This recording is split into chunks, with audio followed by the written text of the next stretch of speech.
Surya Emas TV, sinar kebenaran di setiap sudut, pesan suci menyala, bawa harapan bagi yang tenggelam, dakwah Islami di setiap menawarkan, Pak, kalau ada muridnya yang mau mondok di Masjid Fadilah, di Gria Quran 10, di Gria Quran 4, kalau paringi gratis. Gratis. Alhamdulillah. Di Gria Quran 9 Putra, ini jejak digitalnya ini. Dari Indramayu berangkat modal 10 juz, 3 bulan kemudian di sini selesai 30 juz. 3 bulan. Di Gria Quran 10 dari Pati modal 7 juz, 4 bulan selesai 30 juz. Dan rata-rata yang di sini 3 bulan sudah di atas 20 juz hafal. Itu yang takasus. Kalau yang di SD Tunggalan saya menawarkan di Gria Quran 4 di Jamalan. Itu bisa sambil sekolah, istilahnya kos gratis. Kos gratis, diajari maca Al-Quran, ngapal Al-Quran, nah, dan gratis. Silakan, tapi putri. Kalau di sana putri, di sini putra. Oke, tawaran ingkang menarik napa mboten nggih, mboten ngertos. Monggo, niku enten Pak Mire, Pak Budi Santoso, Pak Joko Wirianto, Pak Azhari juga rawuh. Nanti bisa ditindak lanjuti. Terima kasih Bapak Ibu sekalian hadir di tempat ini. Mas Endi, saya akan melanjutkan apa yang saya sampaikan di Gumulan kemarin. Waktunya mepet dan ini lebih mepet. Tapi nggak apa-apa, ini waktunya saya singkat saja. Dan nanti kalau ada tanya jawab, monggo silahkan ditanyakan di tengah jalan, nggak apa-apa. Ngapunten Pak Nadi, Pak Kepala kalau berdiri, nek lungguh, betul iso pokoknya gede. Niki lanjut agar cita-citamu. Nah, niki ringkasan wonten ing Gumulan. 1, perbaiki niat. Perbaiki niat apa? Niat untuk berusaha, niat untuk bisnis itu rata-rata orang niate engko yen ana hasile tak nggo sedekah, tak nggo nambahi sedekah. Diwalik, aku harus sedekah, maka aku akan berusaha, akan berbisnis. Niat dulu, saya supaya bisa bersedekah, saya berusaha. Niatnya diutamakan ke pencipta dulu, ke Tuhan dulu. Nah, niatnya dibalik. Nah, terus punya mimpi ini ku cita-cita, keinginan. Lah orang duwe keinginan arep sedekah, orang duwe keinginan apa-apa, ya mesti ngelukro. Nah, apa tujuan hidup? Kemarin sudah disampaikan bahwa khalaqtul jinna wal insa illa liya'budun. Nah, surat Az-Zariyat 56. Kami ciptakan jin dan manusia kecuali hanya untuk beribadah atau mengabdi. Sampean berusaha itu sedekah banyak sekali, Bu. Mempekerjakan orang lain, mengambil hasil pertanian dari orang lain, memberi pekerjaan kepada orang lain, dan lain-lain sebagainya. Rentetannya banyak sekali. Kalau niatnya berusaha berbisnis. Itu niat. Terus punya mimpi. Terus yakin. Ini ringkasan yang kemarin. Yakin, saiki awake dhewe nggak punya keyakinan bisa kok dipaksa. Itu ada motivasi dari luar, ada motivasi dari dalam diri sendiri. Nah, kalau sudah ada motivasi dari luar, umpamanya saya, ya mestinya tergerak motivasi dari diri sendiri. Tapi yang paling besar motivasi dari diri sendiri. Ibu, saya kasih uang 1 juta, tak akan usaha, mungkin bingung. Duit iki arep tak nggo apa? Ora usah 1 juta, 10 juta, Bu. Kalau hari ini duit 10 juta. Mangke usaha. Bingung sing arep ngecake, Bu. Iki arep tak nggo apa? arep anggo usaha apa? Karena tidak punya mimpi, tidak punya angan-angan, tidak punya cita-cita. Di 10 juta yang tak anggo apa? Malah ora urung-urunge dipotangke. Nah, itu riba. Karena tidak punya mimpi, tidak punya keyakinan kalau saya bisa. Terus fokus. Fokus itu apa? Fokus itu ya kalau sudah punya mimpi ini, ya diupayakan supaya mimpinya itu tercapai. Bagaimana caranya? Yang mau mimpi tenanan, upayanya bisa mimpi turu. Nek ora turu ora bakal ngimpi. Nek melek ngelindur. Ya, harus ada kelanjutannya.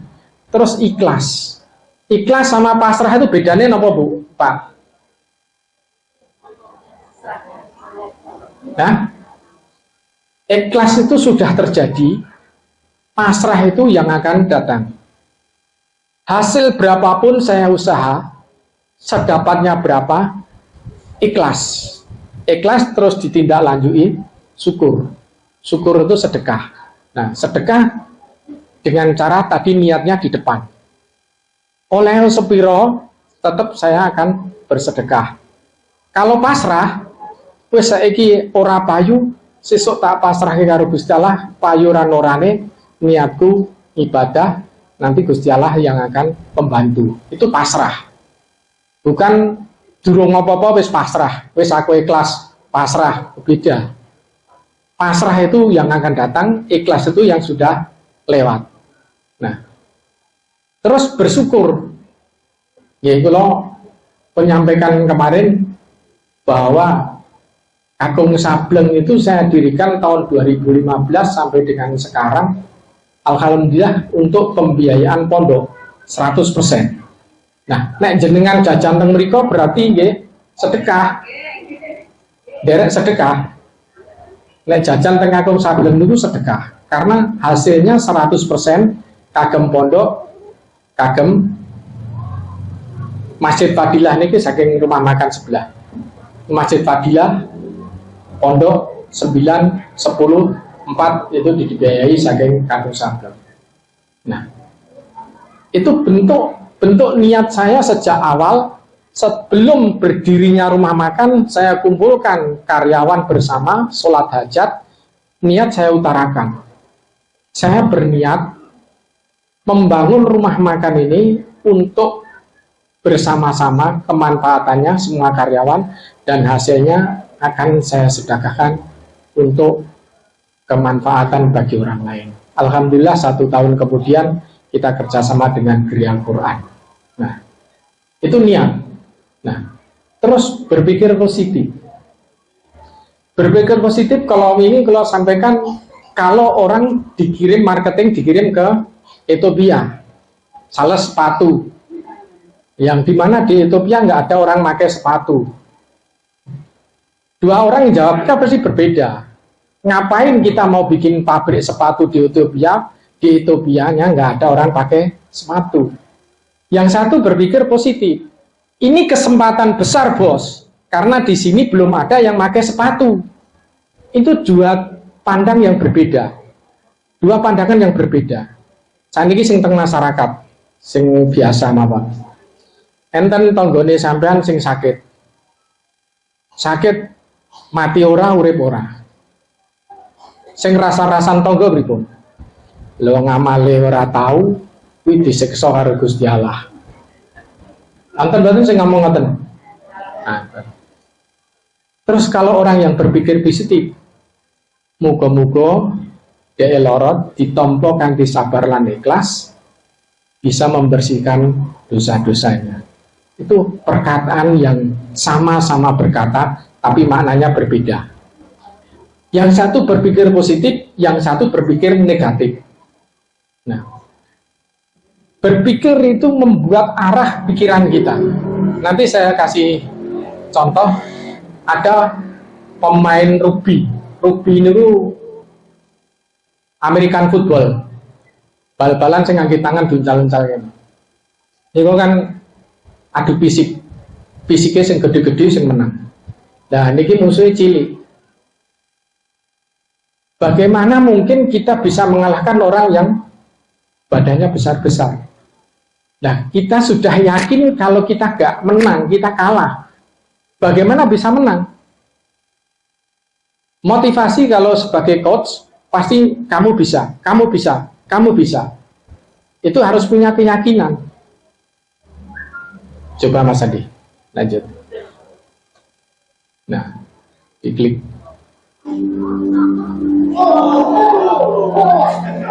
Ini permainan rugby. So, Coach, how strong was Wesley this year? How strong were we are? You already read before you went Atlanta's lost rock? Well, not when we beat him. Dari satu film ini kita bisa garis kesimpulan bahwa kita punya mimpi untuk menang dan niat. Tadi Rob itu adalah kaptennya untuk menyemangati, dia punya niat dan mampu dan fokus melakukan dan berpikir positif bahwa kami bisa melakukan.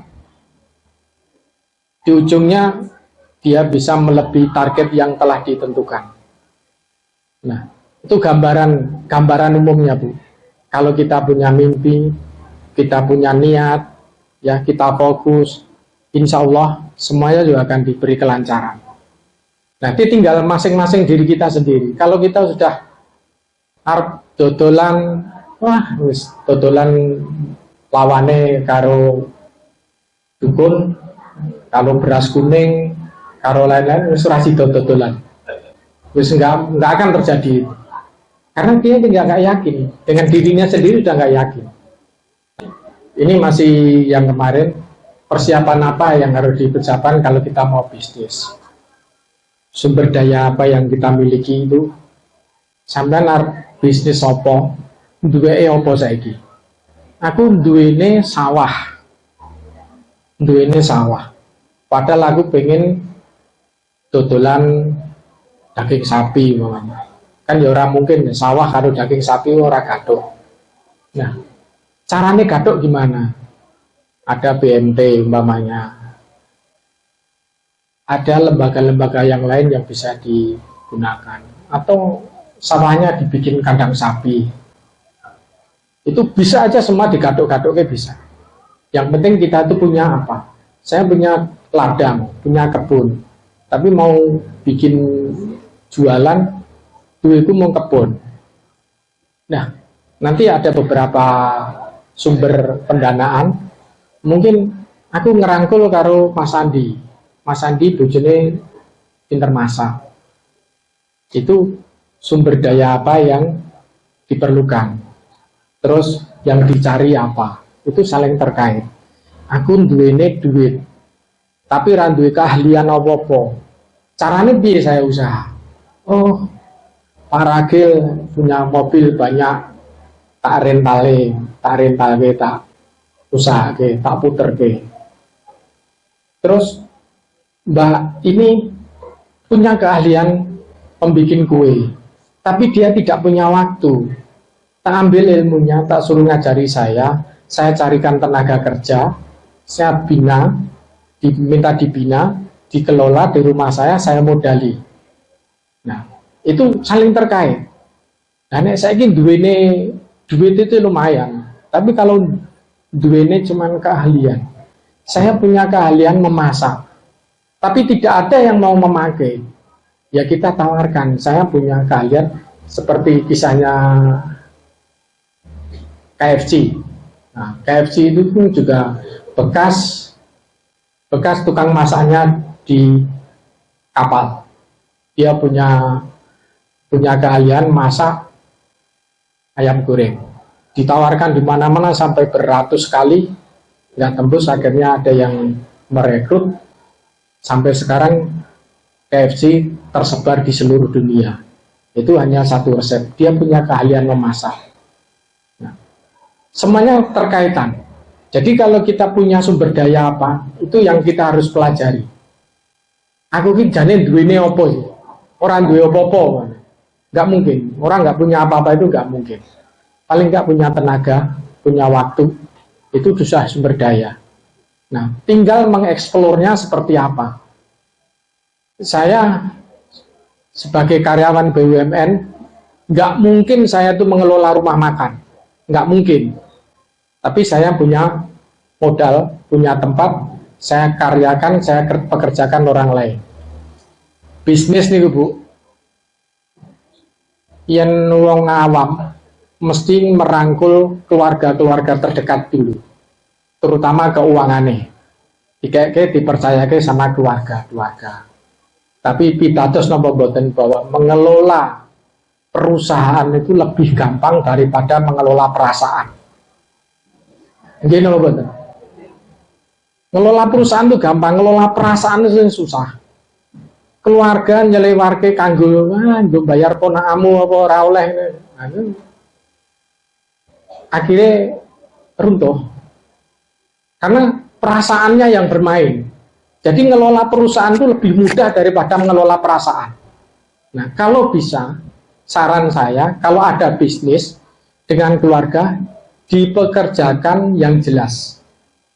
Yang jelas. Pamannya sampean tukang masak digaji. Sampai tukang nyetori ayame di sub bidang, tidak di pokok pengelolaan.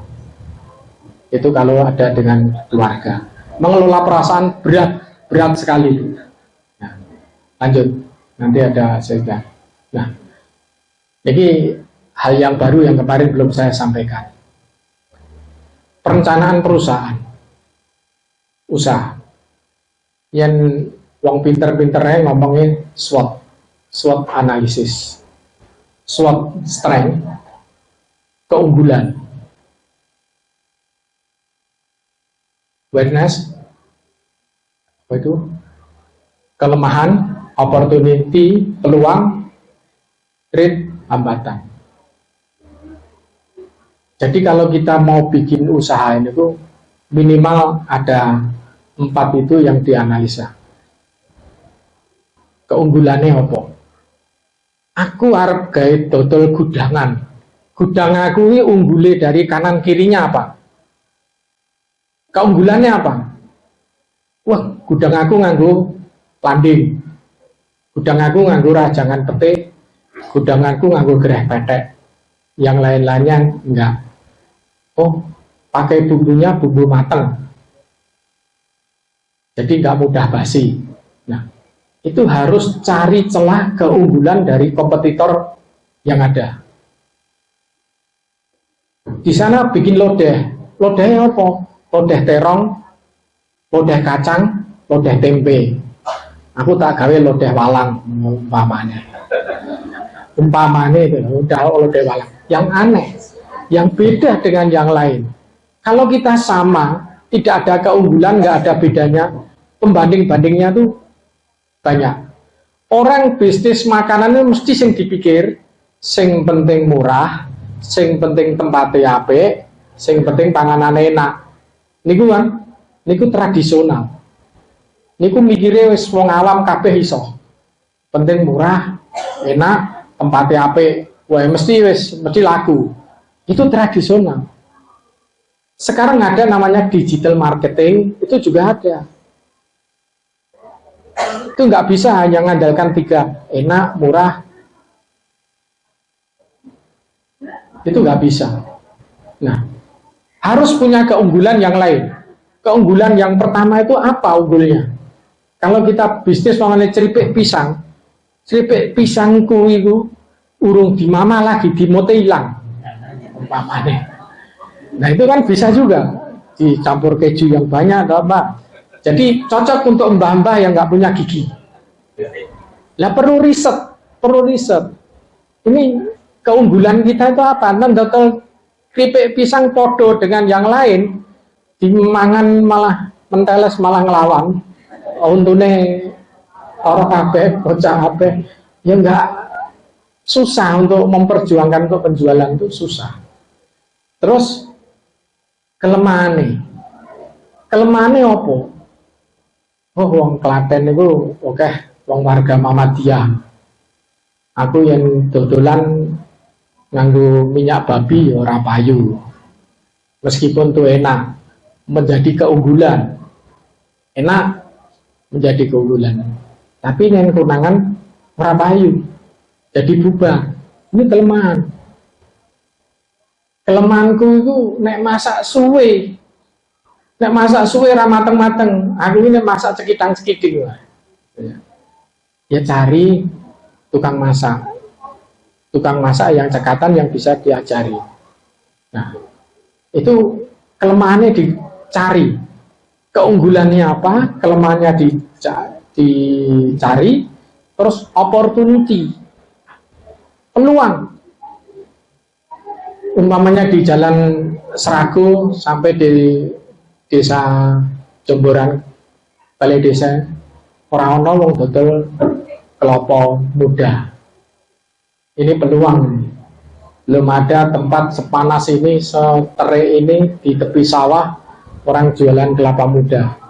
Kalau saya jualan kelapa muda, mungkin peluangnya besar. Nah, itu kan masuk akal, Bu. Masuk akal kan? Masuk akal. Peluang itu dicari.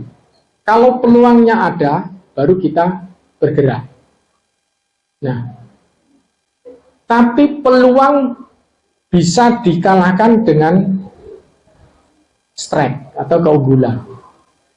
Contohnya, orang jejer-jejer dodol sate ayam. Tapi kita punya keunggulan, sate ayamnya enak, nggak alot, dagingnya gede-gede, kita dapat supplier yang andal, yang bagus, sehingga kita dapat harga yang murah, rasanya enak, dan tampilannya mewah. Itu bisa mengalahkan. Itu opportunity-nya bisa dikalahkan dengan kekuatan kita. Saniki jenengan mikir, aku yang usaha apa, aku duweni apa, punya kekuatanku apa, keunggulanku apa, terus kelemahanku apa, terus kesempatanku, opportunity, peluangnya di mana. Nah, yang terakhir adalah hambatan. Hambatannya apa? Hambatannya rata-rata pendanaan. Nah, ya? Nah, pendanaannya dananya saka ngendi? Nah, nanti dari sumber pendanaan ada. Nah, kalau hambatan itu dari dalam diri kita sendiri, wah, anakku isih cilik-cilik, yang tak tinggal, nggak mungkin. Kalau saya kerjakan sendiri nggak mungkin. Hambatan itu dikasih peluang ke orang lain. Ke orang lain yang punya kesempatan, itu dikasihkan. Kalau kemarin disampaikan oleh Jack Ma, umur sampai dengan 20 tahun itu jadi pelajar yang baik, 20 sampai 30 tahun itu bekerja kepada orang-orang yang baik supaya bisa transfer knowledge.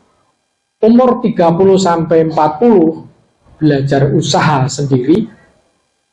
Umur 40 sampai 50 fokus usaha yang telah dimulai. Umur 50 sampai 60 serahkan ke yang muda. Umur 60 menikmati hari tua. Nah, itu Jack Ma. Jack Ma itu pemilik toko Alibaba. Dia nggak punya toko tapi omsetnya triliunan. Nah, itu. Lanjut. Mungkin sampai sini ada yang ditanyakan, karena waktunya mepet. Kalau ada yang ditanyakan, monggo bertanya. Nah, ini jenis-jenis perencanaan usaha. Perencanaan usaha, terutama strategi teknisnya bagaimana kalau saya usaha ini, saya konsultasi kemana. Salah satu contoh ya, saya sendiri aja, waktu mau buka Kakung Sableng itu kan ayam panggang. Saya nggak tahu ayam panggang itu apa. Saya kan sering luar kota. Saya ngajak Biayi Karangduwet yang biasa jualan ayam sakangan di kereta waktu itu. Waktu dulu kan orang jual sakangan itu di kereta pakai black gitu. tak panggil, tak suruh masak di rumah, satu. Terus kita rasakan bersama, kurang, besok 1 minggu lagi datang lagi, masak 2. Satu tak suruh bawa pulang untuk dicicipi sama keluarganya, satu keluarga saya. Terus sampai 2 bulan terakhir, saya kompetitornya Anggra ini, saya beli Anggra ini, saya lepas kardusnya, saya kasih kardus yang sama, saya suruh ngerasakan teman-teman istri saya waktu itu sekolah di SD 1 ngepos, mana yang lebih masuk. Nah, setelah bisa menyamai, artinya kita sudah punya kompetitor yang bagus, baru kita mulai. Ini teknis. Terus operasionalnya karena saya tidak ada di Klaten, saya di Medan waktu itu, bagaimana? Nah, kita menggunakan manajemen. Kita training manajemennya, kemauan saya begini, saya gajinya sekian, dengan bonus kalau sampai dengan target sekian persen untuk manajemen. Tapi full pengelolaan di situ. Sekarang nggak usah khawatir oleh piro, itu nggak usah khawatir, karena lewat handphone saya di Medan, saya dapat laku berapa hari ini tuh saya tahu, sampai jam berapa tahu, karena bisa online mesin kasirnya ke HP saya. Itu nggak usah khawatir sekarang. Nah, itu operasional. Terus keuangan juga saya menanam satu orang di kasir, setiap hari mencatat pengeluaran dan pemasukan, dikirim lewat WA, dipoto aja kirim lewat WA, kadang video call, kadang kirim lewat WA. Sekarang nggak ada masalah. Kalau masalah operasional keuangan tuh zaman teknologi sekarang nggak ada. Dan sekarang beberapa pengemis aja sekarang pakai QRIS, Bu. Ya. Jualan onde-onde aja pakai QRIS. Dan kalau di mall-mall sekarang tidak terima uang tunai, makanya QRIS sama aplikasi semua. Itu malah lebih menguntungkan dari pengusaha, tidak ada kebocoran sama sekali. Nah, beli kopi di mall-mall itu dibayar uang tunai nggak mau sekarang. Makanya QRIS atau e-money atau yang lain itu lebih menggampangkan lagi. Terus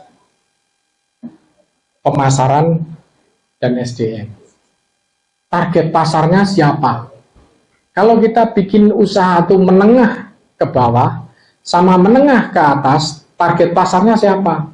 Kalau targetnya menengah ke bawah, harganya middle, makanya 30 ke bawah. Kalau menengah ke atas, harganya di atas 30 sampai 50. Itu kita tentukan. Pangsa pasarnya kita tentukan dulu. Kita mau jualan cotot siji 20.000. Kira-kira payu ora? Nah, cotot 20.000 payu nang isine keju kabeh, Bu. Bisa.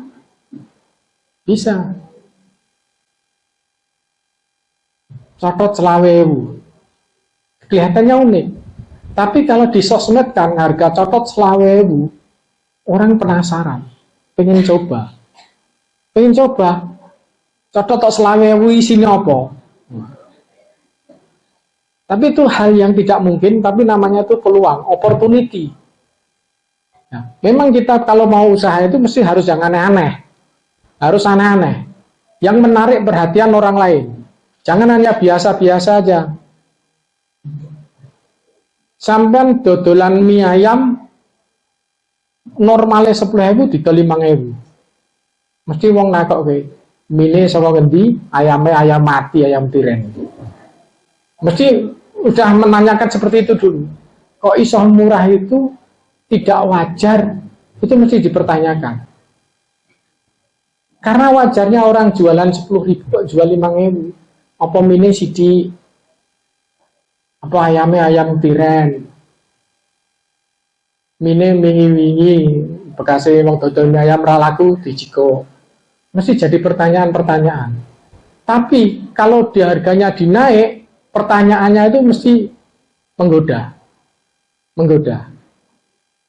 Nah, itu pemasaran tentang SDM. SDM itu karyawan, Bapak Ibu. Karyawan itu sumber daya yang paling utama. Bagaimana cara mengelola SDM yang baik? Karyawan yang baik.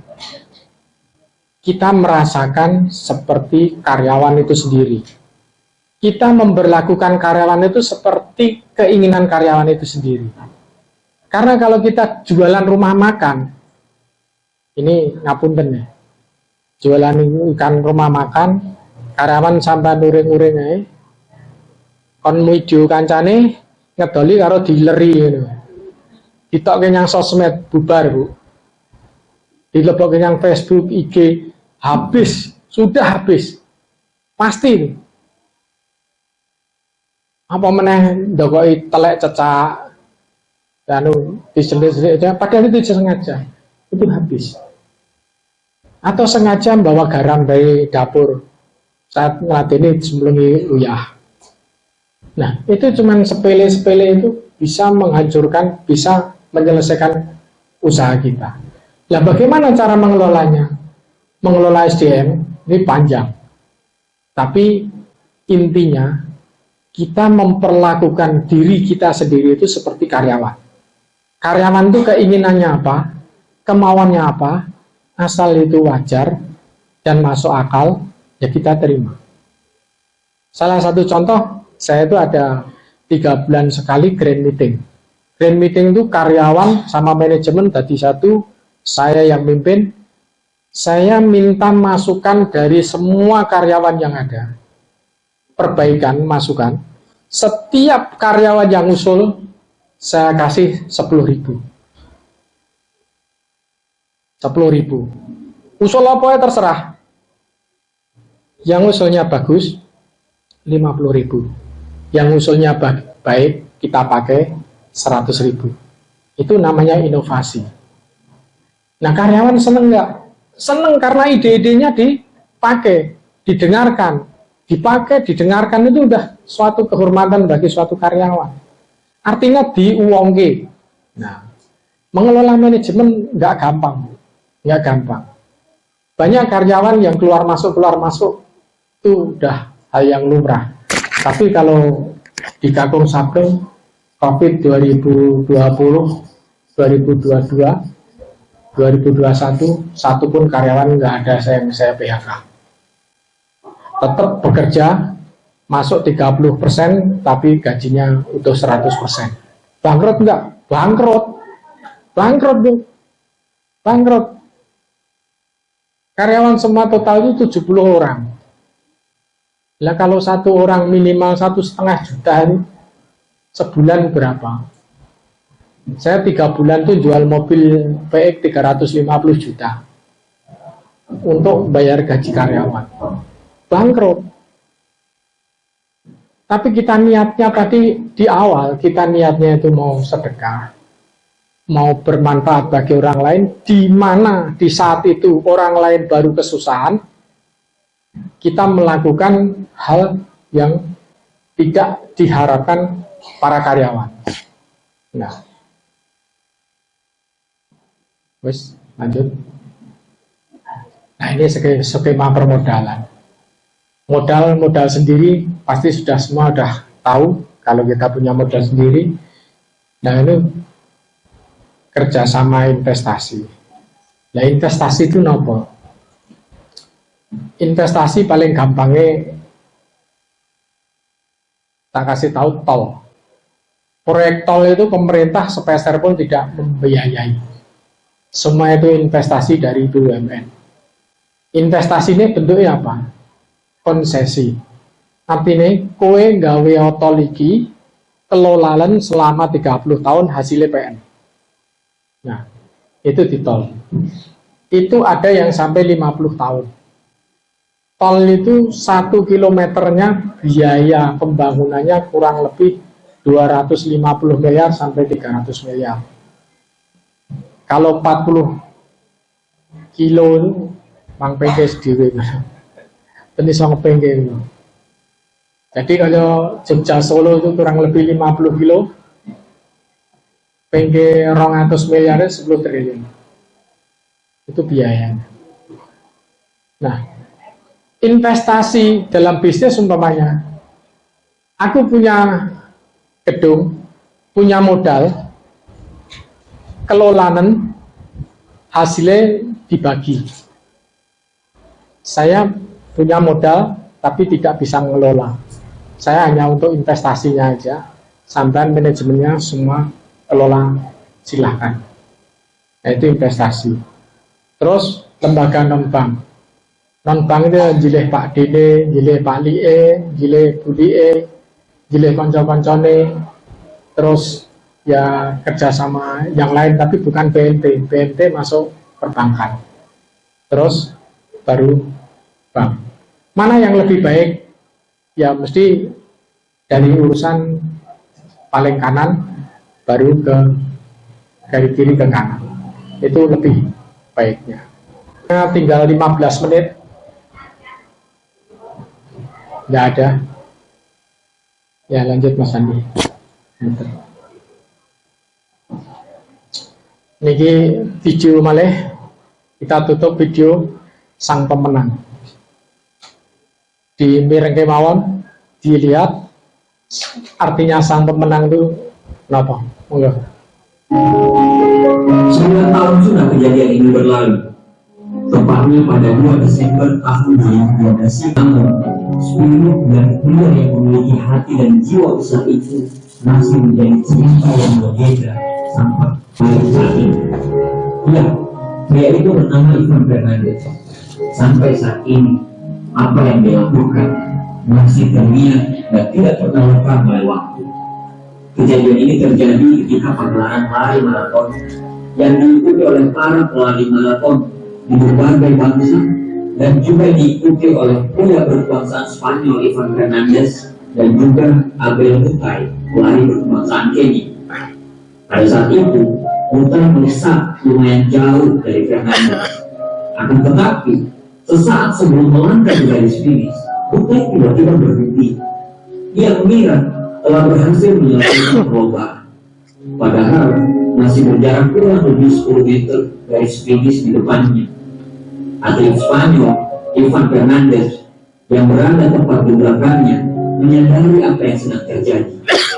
Dia menyadari bahwa Mutai lagi kebingungan dalam melihat garis finish. Ivan berteriak kepada pelari Kenya tersebut untuk terus berlari. Akan tetapi, karena Mutai yang berkebangsaan Kenya tidak mengerti apa yang diucapkan Fernandez tersebut, akhirnya dia cuma bingung. Pada saat itu, Ivan langsung menghampiri Mutai. Kemudian, apa yang terjadi? Ivan Fernandez malah mendorongnya sampai ke garis finish. Ivan Fernandez berlari tepat di belakang Mutai dan membiarkan Mutai memenangkan kejuaraan lari tersebut. Kemudian, sontak orang-orang yang melihat kejadian tersebut dibuat terkejut oleh sikap Ivan Fernandez yang menggiring dan membiarkan lawan tandingnya itu menang. Seorang jurnalis berkata kepada Ivan, "Mengapa Anda melakukan itu?" Ivan menjawab, "Impian saya adalah suatu hari nanti kita dapat hidup bersama dan memiliki moral yang baik dalam masyarakat." Jurnalis itu bersikeras, "Tapi mengapa Anda membiarkan orang Kenya itu menang?" Ivan menjawab, "Saya tidak membiarkan dia menang. Memang dia sudah pasti akan menang." Jurnalis itu bersikeras lagi, "Tapi Anda bisa menang jika Anda tidak membantunya." Ivan Fernandez memandang dan menjawab, "Tapi apa manfaatnya dari kemenangan saya? Apa kehormatan dari medali itu?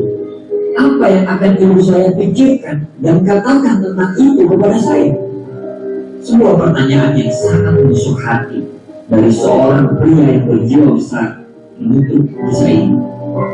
Banyak pesan moral yang terdapat dalam kisah tersebut. Salah satunya, kemenangan itu bukan hanya cuma sekedar medali. Ivan Fernandez mengajarkan kepada kita tentang sebuah nilai luhur yang mulai hilang dalam masyarakat kita, yaitu kemenangan yang sebenarnya adalah kemenangan melawan ego dan ambisi. Lebih dari itu, kemenangan adalah tentang bagaimana seseorang yang bisa terbebas dari kemunafikan yang memeluknya sehingga dapat meraih hati dan jiwa yang besar. Sportivitas adalah mutiara tiada tara. Kemenangan tertinggi adalah keteguhan kepada nilai sportivitas. Walaupun ada kesempatan terbuka dan orang tidak terlalu menyesalkan sikap itu. Betapa hebat ilmu dari Ivan Fernandez yang menanamkan sportivitas hingga di posisi yang bisa saja orang lain memaklumi jika Ivan mengambil kesempatan itu dan tidak mempedulikan ambil bukan. Tubuhnya lah yang menjadi alasannya untuk tetap menjadi orang baik.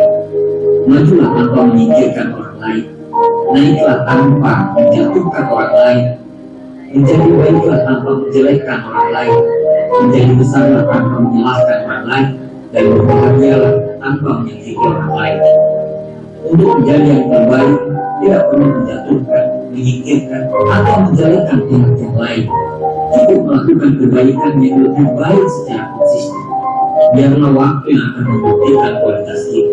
Permata akan tetap bersinar meskipun terpendam dalam lubuk yang gelap menyatukan. Ada nilai yang lebih tinggi dari sebuah kemenangan, yaitu kehormatan.